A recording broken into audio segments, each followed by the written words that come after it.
দেখুন, খুব পরিষ্কার করে বলছি, সেটা হচ্ছে অনুব্রত মণ্ডলকে আমি মুখোমুখি কোনোদিন দেখিনি, কিন্তু অনুব্রত মণ্ডল নিয়ে আমার কোনো ব্যক্তিগত ইমোশনের বিষয় নেই।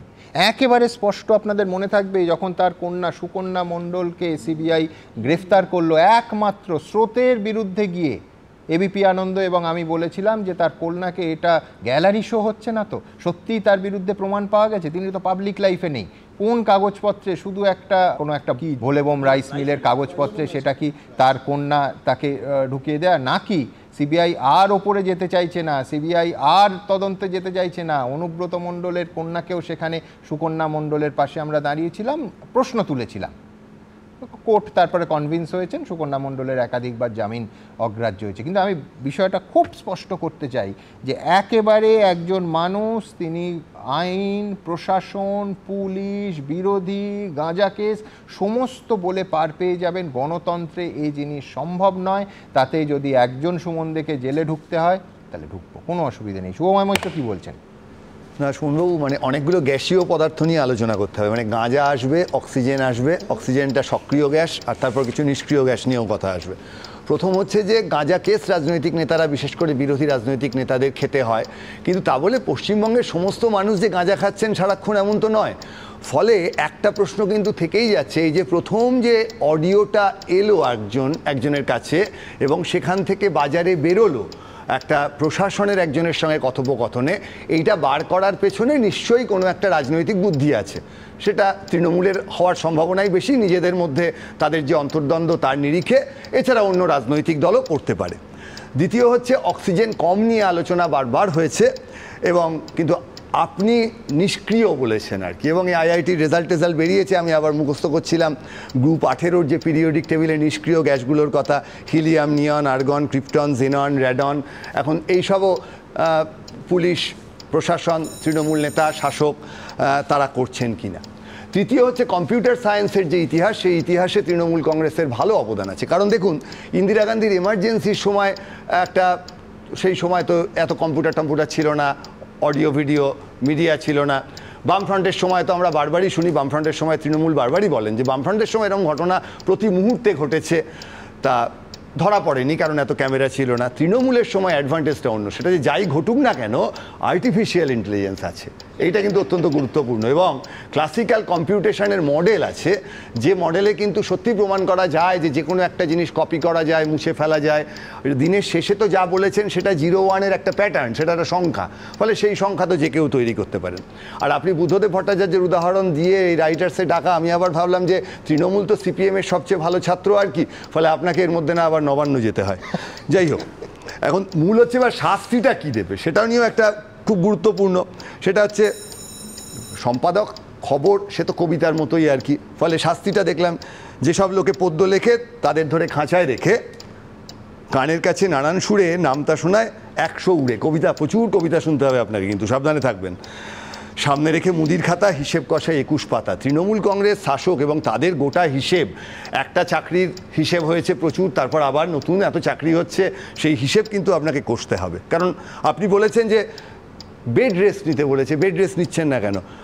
উনি বেড রেস্ট নিচ্ছেন না বলে তো বেড রেস্ট নেওয়াটা মিথ্যে হয়ে যায় না, বেড রেস্টকেও নিতে বলেছেন, উনি নিচ্ছেন না। দ্বিতীয় প্রশ্ন আসছে, আজকেই চিঠিটা এলো কেন? আমি খুব ভাবার চেষ্টা করছিলাম যে কোন সংবাদটা ঢাকা দেওয়ার জন্য এটা হতে পারে। সেটা একটাই হতে পারে, অভিষেক বন্দ্যোপাধ্যায়ের সঙ্গে রাহুল গান্ধীর বোধহয় একটা আজকে কথোপকথন হয়েছে সামনের 2026 বিধানসভা নির্বাচনে, সেটা অবশ্য তৃণমূল কংগ্রেস অফিসিয়ালি ডিনাই করছে, এরকম একটা কথোপকথনের কথা আমরা শুনছি। আর এই যে অ্যাডভার্টাইজমেন্ট হচ্ছে অনুব্রত মণ্ডলের তৃণমূল কংগ্রেসের, তা অ্যাডভার্টাইজমেন্ট তো সব সময়ই ভালো, এবং যে কথাটা বারবার উঠে আসছে যে পশ্চিমবঙ্গে এই frying pan to fire, Anubrata Mondal থেকে কাজল শেখ, এই ধরনের একটা গোটা রাজনীতিটাকে এই জায়গায় পৌঁছে দেয়া। তবে তৃণমূল কংগ্রেসকে দিনের শেষে আবার ধন্যবাদ, এই ধরনের একটা চিঠি, এটা তো তৃণমূল কংগ্রেসের যে কেউ লেখেননি, তৃণমূল কংগ্রেসের সঙ্গে অত্যন্ত বুদ্ধিমান কিছু মানুষ আছেন। সেটা না হলে এইভাবে লক্ষ্মীর ভাণ্ডার, বা স্বাস্থ্যসাথী গোছের কাজ করে এবং পশ্চিমবঙ্গের সম্পূর্ণ শিক্ষিত মধ্যবিত্ত সমাজকে, যে সমাজ কিনা বামফ্রন্টের বিরুদ্ধেও প্রতিবাদ করত, তাদেরকে একেবারে মুঠোর মধ্যে রেখে এই বুদ্ধিটা যারা দিয়েছেন, সেই বুদ্ধিটায় তারা একটা কাজ করেছেন, সেটা হচ্ছে যে আমাদের যে গণতন্ত্রের সংবাদ মাধ্যমের যে প্রতিবাদের জায়গাটা, সেটা যেমন তৈরি করে দিয়েছেন, একই সঙ্গে তৃণমূল কংগ্রেসকে সেই বুদ্ধিমান মানুষগুলো সাহস জুগিয়েছেন, তোমরা এরকমই চালিয়ে যাও, নিশ্চিন্তে 2026-এ 250। ধন্যবাদ শুভময়দা। আমি এইখানে যেহেতু শুভময়দা প্রসঙ্গটা তুললেন, কাজল শেখ বনাম অনুব্রত মণ্ডল, আমি জানি না এই জেলা গোষ্ঠীর রাজনীতির মধ্যে আমি নেই, কিন্তু পরিসংখ্যান কি বলছে দেখুন। পরিসংখ্যান বলছে যে অনুব্রত মণ্ডল যখন ছিলেন না, তিহার জেলে ছিলেন, তখন কিন্তু নির্বাচনে তৃণমূল কংগ্রেসের ভোটের শতাংশ বেড়েছে, ভোটের পরিমাণ বেড়েছে। আমি বলছি অনুব্রত মণ্ডল, কেউ বলতে পারেন এত সাপোর্ট পাচ্ছেন তার কারণ উনি অপরিহার্য। সত্যিই কি অপরিহার্য? আর তো জেলা তো এখন একটা কমিটি চালায় দলীয় স্তরে বলে আমার ধারণা। এখন তো জেলা সভাপতি অনুব্রত মণ্ডল নেই, বিশেষ করে সেই সময়, যে সময় তিনি জেলবন্দি, সেই সময় তাহলে তৃণমূলের সমর্থন বাড়ল কী করে আমি জানি না। কিন্তু এই ইকুয়েশনে আমার পরের প্রতিবেদন যে এখন জেলায় এই গোষ্ঠী রাজনীতি, গোষ্ঠীদ্বন্দ্ব, এই ঘটনার প্রেক্ষিতে ঠিক কোন দিকে ডালপালা মেলছে সেটা দেখাতেই যাবে। দেখুন, আগামী দিন আমরা কাজলদার নেতৃত্বে বনগ্রাম অঞ্চল তৃণমূল কংগ্রেসের হয়ে লড়বে। বীরভূমে কি দিনে দিনে অনুব্রত মণ্ডলের পায়ের তলা থেকে রাজনৈতিক জমি সরে যাচ্ছে? উল্টো দিকে কাজল শেখের রাশ ক্রমশ চওড়া হচ্ছে। পুলিশকে কদর্য ভাষায় হুমকি দিয়ে ইতিমধ্যেই বিতর্কে জড়িয়েছেন অনুব্রত মণ্ডল। তৃণমূলের অন্দরেও অনুব্রত বিরোধিতার সুর চড়া হচ্ছে। এই পরিস্থিতিতে বীরভূমে অনুব্রত ঘনিষ্ঠদের একাংশ কাজল শেখের দিকে সরতে শুরু করেছেন। কেষ্টতার অনুগামী ছিলাম আমরা। বিগত এক মাস থেকে পঞ্চায়েতের সাংগঠনিক বা প্রশাসনিক কাজকর্ম নিয়ে কেষ্টতার কাছে বারবার গেছি আমরা বনগ্রাম অঞ্চলের পক্ষ হইতে, কিন্তু আমরা বারবার যেও কোনো কাজে সুরা হয়নি বা আমরা অপদস্থ হয়েছি।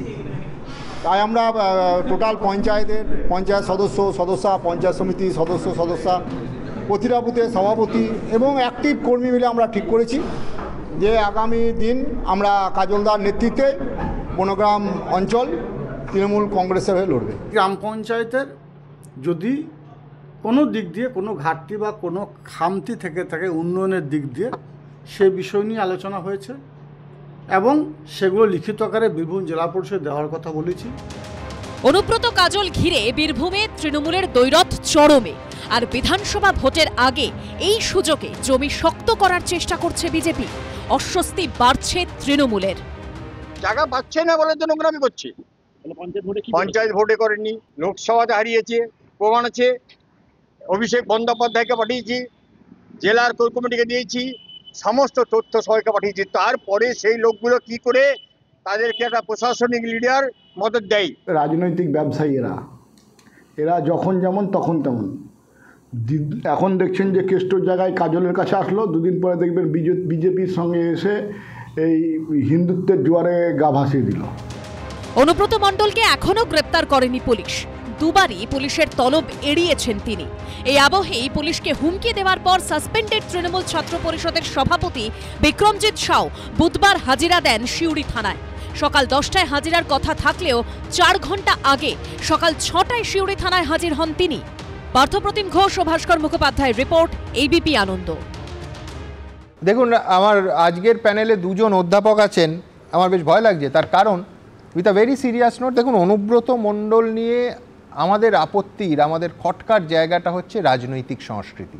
যে রাজনৈতিক সংস্কৃতি বীরভূমে এবং রাজ্যে অনুব্রত মণ্ডল এবং অনুব্রত মণ্ডলরা আমদানি করেছেন, সেই সংস্কৃতি মারাত্মক, সেই সংস্কৃতি হিংসাত্মক। এবার রসিকতার অংশে আসি। কেন অধ্যাপকদের নিয়ে আমার ভয় এই জন্য যে অনুব্রত মণ্ডলের কিন্তু একটি জীবনী আছে, অনেকেরই নেই, কিন্তু অনুব্রত মণ্ডলের আর জীবনী আছে। তাতে লেখা হচ্ছে, কেষ্ট মণ্ডল আদতে নরম মনের মানুষ, কিন্তু তার জেদ অবিশ্বাস্য রকমের বেশি। আর তার নামে মিথ্যা অপবাদ তাকে ভীষণভাবে নাড়া দেয়। ছোটবেলায় এক মাস্টারমশাই কেষ্টকে পড়াতে এসেছিলেন। কোনো একদিনের ঘটনা, কেষ্টর কোনো দোষ ছিল না, কিন্তু মাস্টারমশাই অন্য কোনো ছাত্রের করা গণ্ডগোলের জন্য কেষ্টকে দোষী ভেবে তাকে 2-4 ঘা দিয়েছিলেন। কেষ্টর বক্তব্যকে তিনি আমল দেননি। সেই মাস্টারমশাই, এইবার ক্লাইম্যাক্স, সেই মাস্টারমশাই যখন পরদিন আবার পড়াতে এসেছেন তখন দরজার পাশে দাঁড়িয়ে থাকা কেষ্ট আচমকাই সেই মাস্টারমশাইকে চড়াম চড়াম করে দুবারই দিয়ে দিলেন। এটা গর্বের সঙ্গে এই জীবনীতে লেখা হয়েছে।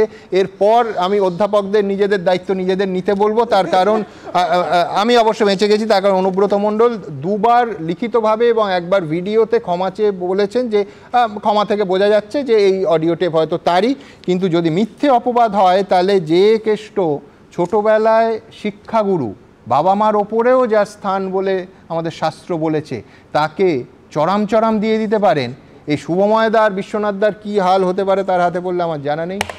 সময় শুরু। আমি অন্তত ওইরকম ছাত্র তৈরি করিনি, আমার প্রত্যেকটা ছাত্র সম্মান করে এবং আমার এই নিয়ে আমার কোনো বক্তব্য নেই।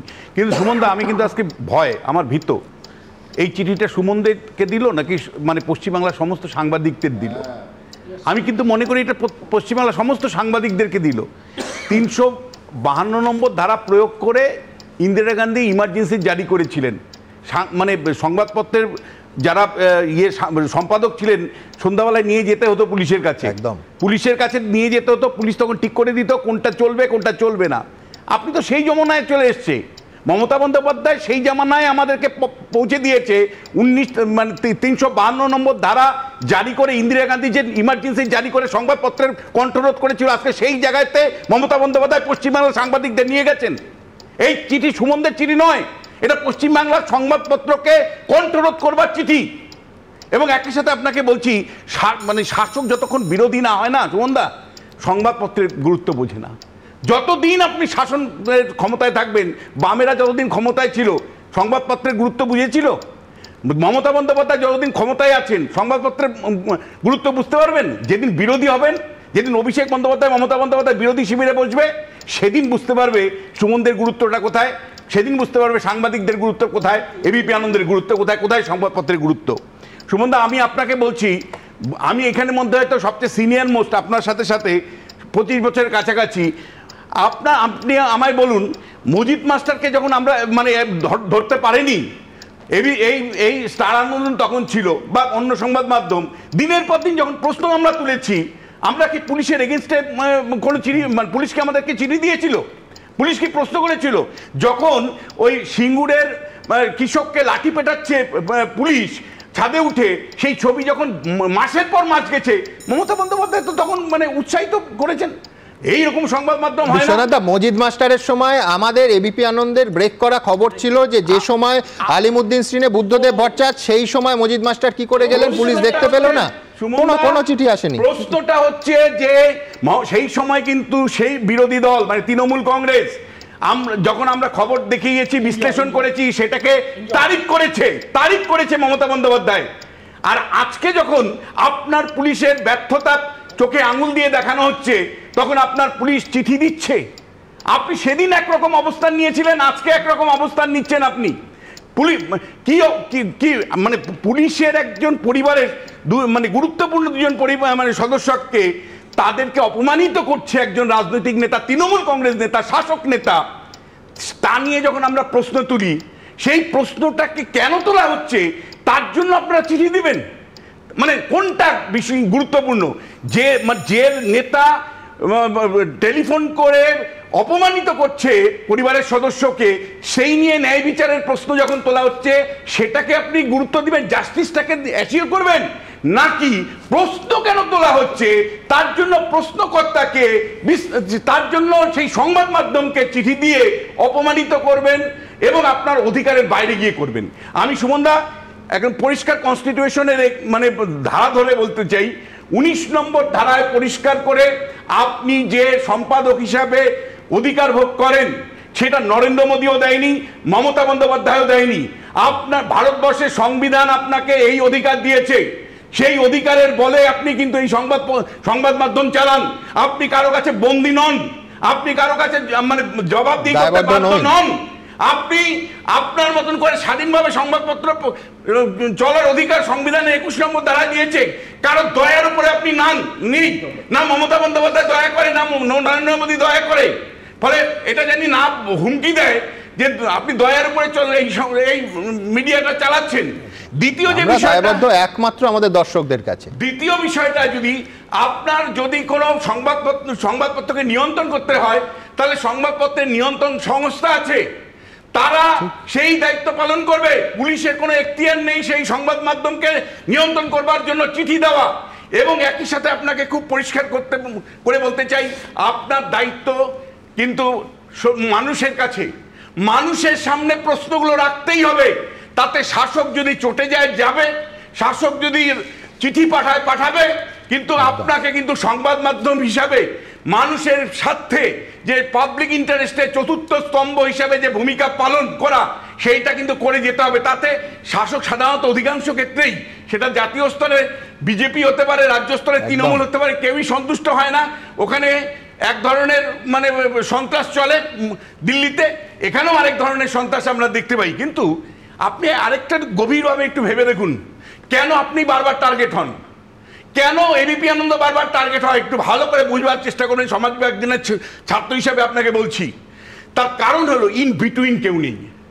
অর্থাৎ সরকার যখন অন্যায় করে, পুলিশ যখন অত্যাচার করে, তখন সেইটা মানে সংবাদ মাধ্যম কেবল তুলে ধরছেন আপনারা, কিন্তু অ্যাকচুয়ালি যেটা করার কথা, রাস্তায় নেমে বিরোধীদের প্রতিবাদ করা দরকার, রাস্তায় নেমে আন্দোলন, গণ আন্দোলন করা দরকার। এই যে বিটুইন কেউ নেই, এই যে বাম আমলে মমতা বন্দ্যোপাধ্যায় বিরোধী ভূমিকা পালন করেছেন, কিন্তু আজকে অনুব্রত মণ্ডলের ঘটনার পরে বীরভূমের কয়েকটা নামমাত্র মিছিল ছাড়া সারা রাজ্য অচল হয়েছে, কোনো বন্ধ হয়েছে। এই যে বিভিন্ন ধরনের 26,000 ছাত্র মানে শিক্ষকের চাকরি চলে গেল, কয়টা আন্দোলন দেখেছেন আপনি? তার মানে কি শাসক আর আপনি সরাসরি মুখোমুখি হয়ে যাচ্ছেন। তার মাঝখানে যে বিরোধী দল থাকার কথা ছিল, যাদের জনস্বার্থে গণ আন্দোলন করার কথা ছিল, তারা কোথায়? তারা তো মারা গেছে। বেশ, আমি এখানে শুধু একটা বাক্য যোগ করি। এই চিঠিতে বলা হচ্ছে যে further such repeated false dissemination of news would be against public order and may lead to increment to an offence. আমি বলছি এর নিঃসন্দেহে এর উত্তর আমি কিন্তু ইতিমধ্যেই দিয়ে দিয়েছি। হ্যাঁ, অরূপ অনেকক্ষণ ধরে কিছু বলতে চাই। আমি প্রথমত বলি, বিশ্বনাথ দ্বারা এই সিলেক্টিভ ঘটনাগুলো বলাটা আমি বুঝতে পারছিলাম না রবীন্দ্র ভারতীর অধ্যাপক কী করে হোয়াটসঅ্যাপ ইউনিভার্সিটির অধ্যাপক হয়ে যান। আমি বিশ্বনাথের সব কথার সাথে সহমত। বিশ্বনাথদা শুধু মনে পড়ে না, মালায়ালাম মনোরমার সাংবাদিক সিদ্দিক কাপ্পান হাতরাস কভার করতে গিয়ে UAPA Khan, Shyam Meera Singh Tripura is burning একটা সিঙ্গেল লাইন টুইট করার জন্য ইউএপিএ খান, গৌরী লঙ্কেশকে খুন হতে হয়, মধ্যপ্রদেশে রাত্রে সারা রাত ধরে সাংবাদিকদের নগ্ন করে জেলে আটকে রাখা হয়, তার সাথে পশ্চিমবঙ্গে তুলনা করছেন। অন্যায় হলে নিশ্চয়ই সমালোচনা করবেন, কিন্তু কোন ঘটনার সাথে কোন ঘটনা তুলনা করছেন? আমি বলছি তৃণমূল কংগ্রেস হলে কি কানও শোনা যায় না? আমি যে বললাম কেন্দ্রের মানে শাসক দল কিভাবে প্রেসের উপর অত্যাচার করে, সেটা শুনতে পারলো না। কিন্তু আমি বলছি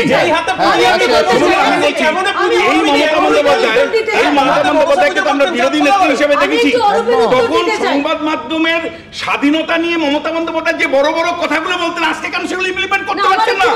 আজকে সংবাদ মাধ্যমের স্বাধীনতা তার আগে তথ্যের খাতিরে বলতে হবে। হ্যাঁ, এই ছবিটা আপনারা বারে বারে জিজ্ঞেস করছেন কেন পুলিশ নিষ্ক্রিয়, যেখানে অনুব্রতর অফিসের মধ্যে অনুব্রত চেয়ারে বসে আর জেলা শাসক এবং এসপি জি হুজুরের মতো সামনে বসে আছে, আপনার মনে হয় এরপরে পুলিশ কি করে সক্রিয় হবে? আর একটা কথা, আপনারা এআই নিয়ে বলছিলেন, অনুব্রত মণ্ডল কয়েকদিন বাদেই বলবেন যে তিনি তিহার যাননি, তীর্থে গেছিলেন।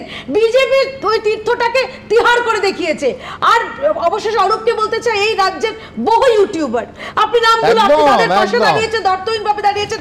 রোজিনা থেকে শুরু করে আমরা দেখেছি, শফিকুলকে দেখেছি, সন্ময় বন্দ্যোপাধ্যায়কে দেখেছি, সন্তু পানকে দেখেছি, টানতে টানতে নিয়ে গেছে। আর এরা এখন বলছে প্রেস ফ্রিডম ইন্ডেক্স।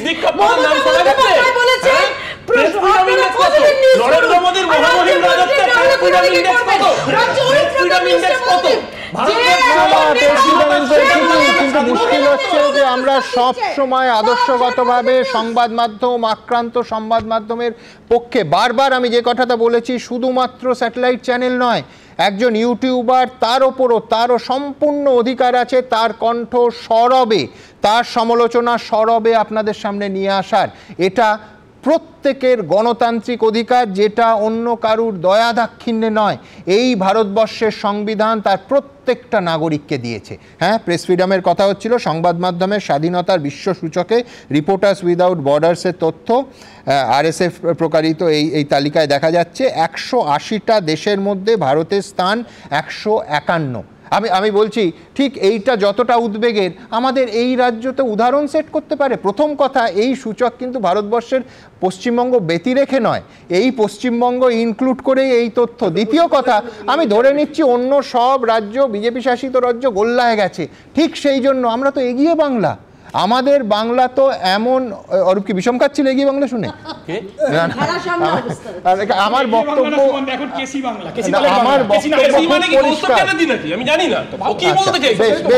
শুভময়দা অনেকক্ষণ ধরে একটাই ছোট্ট বক্তব্য। অধ্যাপকদের কথা বারবার আসছে এবং ওনার আত্মজীবনীর কথা বা জীবনীর কথা। জীবনীটা যখন ছিল তখন উনি রবীন্দ্রনাথের লেখা পড়েননি, ওই জন্যে মাস্টারমশাই বা যাকে আঘাত করার তাকেই করেছেন। তারপর দেখা গেল সেই কবিতা রবীন্দ্রনাথের, যা কিছু হারায় গিন্নি বলেন, সেইটাই উনি জানতে পেরেছেন এখন যে পুলিশ যা করে পুলিশের দোষ না, ওগুলো পুলিশের গিন্নিদের দোষ। সেই জন্য এখন তাদের সেই পরিবার সম্পর্কেও এই ধরনের কথা উনি বলছেন। ওনার শিক্ষা সম্পূর্ণ হয়েছে ওই তোতা পাখিটার মতো। সুময়দা, আমি শুধু, আপনি আমাদের বললেন না যে কি আমরা নাকি আমাদের ছাত্র নাকি তৃণমূল কংগ্রেস, আমি বলছি দয়া করে বুদ্ধদেব ভট্টাচার্য, বিমান বসুর সাথে অনুব্রতদের তুলনা করবেন না, কারণ খোদা বক্সের সাথে বিটার বক্সের তুলনা হয়। দেখো, তুমি একটা ফ্রেজ পড়েছিলে, আমরা পড়েছিলাম মাইট ইজ রাইট, মানে যারা ক্ষমতাশালী, যারা শাসক, তারাই নির্ধারণ করবে কোনটা ঠিক কোনটা ভুল। তো এটা তো ঠিক করবে তো শাসক দল ঠিক করবে। আর যেটা তুমি ইনভেস্টিগেশনের কথা বলছো, তুমি বলো তো যে অডিও, যে মোবাইল ফোনটা ইউজ করেছিল, সেটা তো main basis of the investigation. সেটা তো ট্যাম্পার হয়ে গেছে। এক সেকেন্ড, সেটা তো অলরেডি ট্যাম্পার্ড হয়ে গেছে। আমার খুব সন্দেহ ওখান থেকে কোনো এভিডেন্স উইল নট ফোর্থকামিং। দেখো, ইমার্জেন্সির সময় সংবাদপত্রদের বলে দেওয়া হতো তোমরা এই খবরগুলো ছাপাবে না, অর্থাৎ প্রহিবিশন দেওয়া হতো।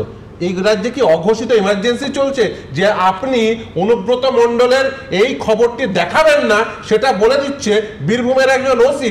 এরপরেও যদি এই ওসির বিরুদ্ধে ব্যবস্থা না হয়, তাহলে বুঝতে হবে এই রাজ্যে অঘোষিত ইমার্জেন্সি চলছে, যারা সংবাদপত্রকে ডিকটেট করে দিচ্ছে যে তুমি এই খবরটি দেখাবে না। অতএব ব্যবস্থা না বলে তারপর কংগ্রেসের সাথে জোট করা ফিরদৌস সালিম কোন মুখে এই কথাগুলো বলে, একদিকে ইন্দিরা গান্ধী ডাইনি, একদিকে ইমার্জেন্সির সমালোচনা, আবার কংগ্রেসের সাথে জোট। ইমার্জেন্সির সমালোচনা যাই বলবো, আমি বলছি যে একই দাবিতে তৃণমূল কংগ্রেস এবং কংগ্রেস একই, যে বিশেষ অধিবেশন ডাকতে হবে সেখানে একমত, আর শঙ্কর মালাকার চলে যান তৃণমূলে, এটাও তো একসঙ্গে। আমি যে কথাটা বলছি, দেখুন এই পরিষ্কার অনুব্রত মণ্ডল চাই আপনার কাছে চিঠি এসছে, আমি জানি না এটা বলতে পারবেন না অনুব্রত মণ্ডলের ডিজাইন কিনা, কারণ বীরভূমের পাতা অনুব্রত মণ্ডল ছাড়া নড়ে না। এখন কাজল শেখ এসছে বলে এইসব অনেক কিছু দেখতে পাচ্ছেন, দৈরথ, কালীঘাট না ক্যামাক স্ট্রিটের দৈরথ, কিন্তু আমি বলছি অনুব্রত মণ্ডল চাইলেই অনুব্রত মণ্ডল অ্যারেস্ট হবে। আর এতক্ষণ যে বলছিল ওকে তিহার জেলের মন্দির ফন্দির দেখিয়ে এনেছে, একটা ট্রান্সলেটর পাওয়া যায় না বলে ছাড়তে বাধ্য হয়েছিল, আপনি জানেন? একদম। আমি এই মুহূর্তে আপনারা কি বলছেন আপনারা জানেন, আমাদের ভেরিফাইড এক্স অ্যাকাউন্ট সঙ্গে সুমন@IAM সুমন। প্রচুর মন্তব্য, আমি দ্রুত কয়েকটা মন্তব্য নিয়ে নেব। সুব্রত গুহরায় তিনি লিখছেন, পুলিশকে গালিগালাজ করলে দোষ নেই, সেটা গণমাধ্যমে প্রকাশ করলে পুলিশের হুঁশিয়ারি। অচিন্ত সরকার লিখছেন, এরকম অকথ্য গালিগালাজ খেয়েও পুলিশ 6 দিন ধরে কিসের অপেক্ষা করছে। তথাগত মিত্র লিখছেন, বিরোধীদের কেউ এই ভাষায় কথা বললে পুলিশ কি এভাবেই অপেক্ষা করত। অতীশচন্দ্র ভাওয়াল লিখছেন, প্রশাসনের অন্যায়ের বিরুদ্ধে কথা বললে গলা টিপে ধরার এই প্রবণতা কবে বন্ধ হবে। শেখ শামীম লিখছেন, সত্যকে তুলে ধরা গণতন্ত্রের 4র্থ স্তম্ভকে টার্গেট করছে, এটা লজ্জা। আমি এখান থেকে শুধু একটা বাক্যটা, যে চাপি আসুক, যত চিঠি, যত নোটিশ, যাই পাই না কেন, আমাদের দায়বদ্ধতা সব সময় আপনাদের কাছে, তার জন্য যে কোনো মূল্য দিতে আমরা প্রস্তুত। নিন্দুকে বলে, বীরভূমের বিরাট নেতা অনুব্রত মণ্ডল বিতর্কে জড়ালে নাকি সব থেকে খুশি হন জেলার তার বিরুদ্ধ গোষ্ঠীর নেতারা। কাজল শেখের সঙ্গে অনুব্রত মণ্ডলের সম্পর্ক যে একেবারে অহিনুকূল পর্যায়ে, সেটা অনেকেই কানাঘুষো করেন। তবে কদিন আগেই অনুব্রতর ডাকা দলের বৈঠকে যাননি কাজল শেখ। এর মধ্যে আজই আবার অনুব্রত ঘনিষ্ঠ একটা পঞ্চায়েতে তৃণমূল নেতাকর্মীরা শটান গিয়ে দেখা করলেন কাজল শেখের সঙ্গে। বললেন, আগে কেষ্টদার অনুগামী ছিলাম, এখন কাজলদার নেতৃত্বে লড়তে চাই। দুই নেতার এই কোন্দল নিয়েই আজকের অ্যানিমেশনে একটু রসিকতা। এমনিতেই প্রশ্ন তোলার জন্য যখন তখন কেস দিচ্ছেন, অ্যানিমেশনের জন্য আবার নতুন কেস দিলে দেবেন? কেস দেবেন না প্লিজ।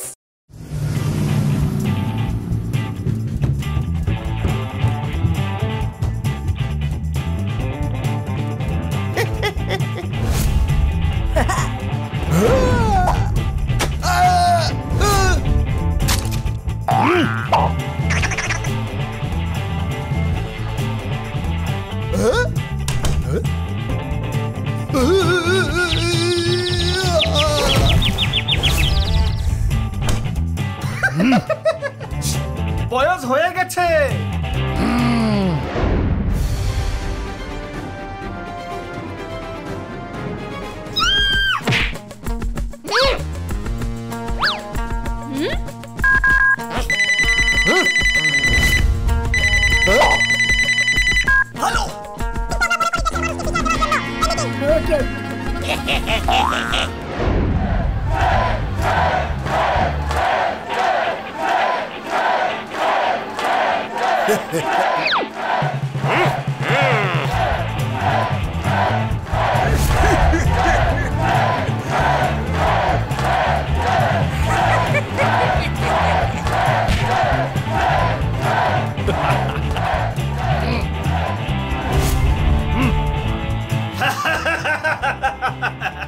ছোট মাছ কদিন জলে আনলে লাফালাফি করে।